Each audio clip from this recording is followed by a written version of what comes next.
Hello ವೀಕ್ಷಕರೇ, ಎಲ್ಲರಿಗೂ ನಮಸ್ಕಾರ. ನಮ್ಮ ಹಳ್ಳಿ ರುಚಿಯ ಸೊಬಗು ಚಾನಲ್ಗೆ ನಿಮ್ಮೆಲ್ಲರಿಗೂ ಸುಸ್ವಾಗತ. ಇವತ್ತಿನ ವಿಡಿಯೋದಲ್ಲಿ ಟೊಮೆಟೊ, ಈರುಳ್ಳಿ, ಬೆಳ್ಳುಳ್ಳಿ ಬಳಸ್ತಿರೋ ನಮ್ಮ ಧರ್ಮಸ್ಥಳದಲ್ಲಿ ಮಾಡುವಂತಹ ರಸಮನ್ನು ಶೇರ್ ಮಾಡ್ತಾ ಇದ್ದೀನಿ. ಅದ್ಭುತ ರುಚಿ ಕೊಡುತ್ತೆ.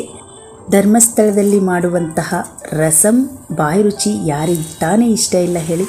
ಬನ್ನಿ, ಇವತ್ತು ನಾವು ಮನೆಯಲ್ಲೇ ಹೇಗೆ ಆ ರುಚಿನ ಸವಿಬೋದು ಅನ್ನೋದನ್ನು ಈ ವಿಡಿಯೋ ಮುಖಾಂತರ ನಾನು ಶೇರ್ ಮಾಡ್ತಾ ಇದ್ದೀನಿ.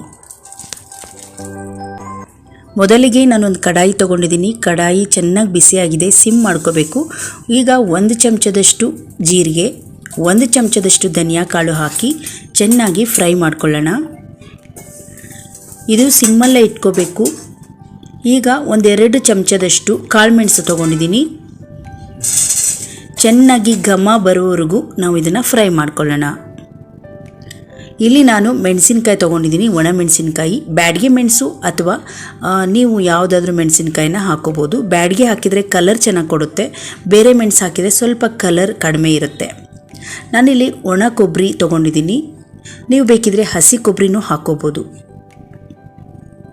ಇದನ್ನು ಎಲ್ಲವನ್ನು ಹಾಕಿ ಚೆನ್ನಾಗಿ ಇದಕ್ಕೊಂದು ಸ್ವಲ್ಪ ಕೂಡ ಎಣ್ಣೆ ಹಾಕ್ತೀರ ನಾನು ಫ್ರೈ ಮಾಡ್ಕೊಳ್ತಾ ಇದ್ದೀನಿ. ಈಗ ಗರಿ ಗರಿ ಫ್ರೈ ಆಗಿದೆ. ಈಗ ಮಿಕ್ಸಿ ಜಾರಿಗೆ ಹಾಕಿ ಪೌಡ್ರ್ ಮಾಡ್ಕೊಳ್ಳೋಣ.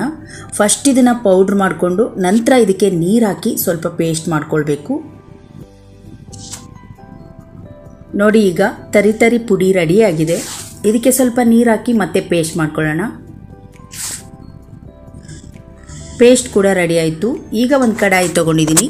ಈ ಕಡಾಯಿಗೆ ನಾನು ರುಬ್ಕೊಂಡಿರೋ ಪೇಸ್ಟನ್ನು ಹಾಕ್ಕೊಳ್ತಾ ಇದ್ದೀನಿ. ಇದಕ್ಕೆ ನಮಗೆ ಎಷ್ಟು ಬೇಕಾಗುತ್ತೋ ರಸಂ ರೀತಿ ಮಾಡೋದ್ರಿಂದ ನೀರನ್ನ ಜಾಸ್ತಿ ಪ್ರಮಾಣದಲ್ಲೇ ಹಾಕಿ ಮಿಕ್ಸ್ ಮಾಡ್ಕೊಳ್ಳೋಣ. ನಾವಿಲ್ಲಿ ಬ್ಯಾಡಗಿ ಮೆಣಸಿನಕಾಯಿ ಬಳಸಿಲ್ಲ, ಹಾಗಾಗಿ ಸ್ವಲ್ಪ ಕಲರ್ ಡಿಮ್ ಇದೆ. ರುಚಿ ಸ್ವಲ್ಪ ಕೂಡ ಬೇರೆ ಇರಲ್ಲ, ಸೇಮ್ ಟೇಸ್ಟ್ ಇರುತ್ತೆ. ನೋಡಿ, ಇವಾಗ ಸಾಂಬಾರು ಕುದೀತಾ ಇದೆ. ಸ್ಟವ್ ಸಿಮ್ ಮಾಡಿಕೊಂಡು ಈಗ ಹುಣಸೆಹಣ್ಣು ರಸ ಹಾಕ್ಕೊಳ್ಳೋಣ. 1 ಬಿಲ್ಲೆ ಗಾತ್ರದ ಹುಣಸೆಹಣ್ಣಿನ ರಸ ತೊಗೊಂಡಿದ್ದೆ, ಅದನ್ನು ಹಾಕ್ಕೊಳ್ತಾ ಇದ್ದೀನಿ. ಈಗ ಬೆಲ್ಲ ಹಾಕ್ಕೊಳ್ತಾ ಇದ್ದೀನಿ. 1 ಬಿಲ್ಲೆ ಗಾತ್ರದ ಬೆಲ್ಲ ಹಾಕ್ಕೊಳ್ತಾ ಇದ್ದೀನಿ. 1 ಚಿಟಿಕೆ ಅರಿಶಿನ ಪುಡಿ ಹಾಗೆ ಬೇಳೆ ಕಟ್ಟನ್ನು ಸ್ವಲ್ಪ ಮಿಕ್ಸ್ ಮಾಡ್ಕೊಳ್ಳೋಣ. ಸ್ವಲ್ಪ ಬೇಳೆನ ಸ್ನ್ಯಾಶ್ ಮಾಡಿ ಹಾಕೋದ್ರಿಂದ ಚೆನ್ನಾಗಿ ರುಚಿ ಕೊಡುತ್ತೆ. ನೋಡಿ, ಈಗ ಎಲ್ಲವನ್ನು ಹಾಕಿ ಚೆನ್ನಾಗಿ ಮಿಕ್ಸ್ ಮಾಡ್ಕೊಳ್ಳೋಣ. ಸಾಂಬಾರು ಕುದೀತಾ ಇದೆ. ನಾವು ಹಾಕಿರೋ ಬೆಲ್ಲ, ಬೇಳೆಕಟ್ಟು ಹಾಗೆ ಹುಣಸೆಹಣ್ಣಿನ ಹುಳಿ ಎಲ್ಲ ಚೆನ್ನಾಗಿ ಮಿಕ್ಸ್ ಮಾಡಿಕೊಂಡು ಕುದೀತಾ ಇದೆ ಈಗ ಇದಕ್ಕೆ ಒಂದು ಒಗ್ಗರಣೆ ಕೊಡೋಣ. ನಾವು ಬೇಕಿದ್ರೆ ಬೆಲ್ಲ ಅಥವಾ ತುಪ್ಪ ಹಾಕ್ಕೊಳ್ಬೋದು. ನಾನು ಸ್ವಲ್ಪ 1.5 ಚಮಚದಷ್ಟು ತುಪ್ಪ ಹಾಕ್ಕೊಳ್ತಾ ಇದ್ದೀನಿ. ಸಾಸಿವೆ, ಜೀರಿಗೆ ಹಾಕ್ಕೊಳ್ಳೋಣ ಒಗ್ಗರಣೆಗೆ. ಈಗ 1-2 ಒಣಮೆಣಸಿನ್ಕಾಯಿ ಹಾಕ್ಕೊಳ್ತಾ ಇದ್ದೀನಿ. ಚೆನ್ನಾಗಿ ಮಿಕ್ಸ್ ಮಾಡಿಕೊಂಡು ಈಗ ಹಸಿ ಕರಿಬೇವು ಸೊಪ್ಪನ್ನು ಒಗ್ಗರಣೆಗೆ ಹಾಕ್ಕೊಳ್ತಾ ಇದ್ದೀನಿ.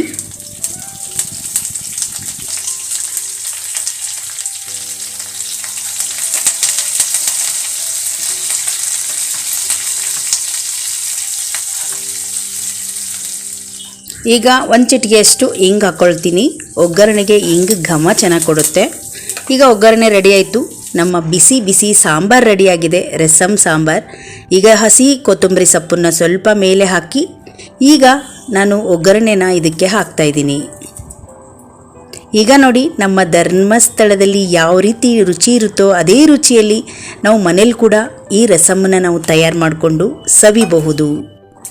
ಬಿಸಿ ಬಿಸಿ ಅನ್ನಕ್ಕೆ ಹಾಗೆ ಬಾಯಿಗೆ ಕೆಟ್ಟಾಗೂ ಕೂಡ ಜ್ವರ ಬಂದಾಗ ಸಖತ್ ಕಾಂಬಿನೇಷನ್ ಆಗಿರೋ ಒಂದು ರಸಮ್ ಅಂತಲೇ ಹೇಳ್ಬೋದು.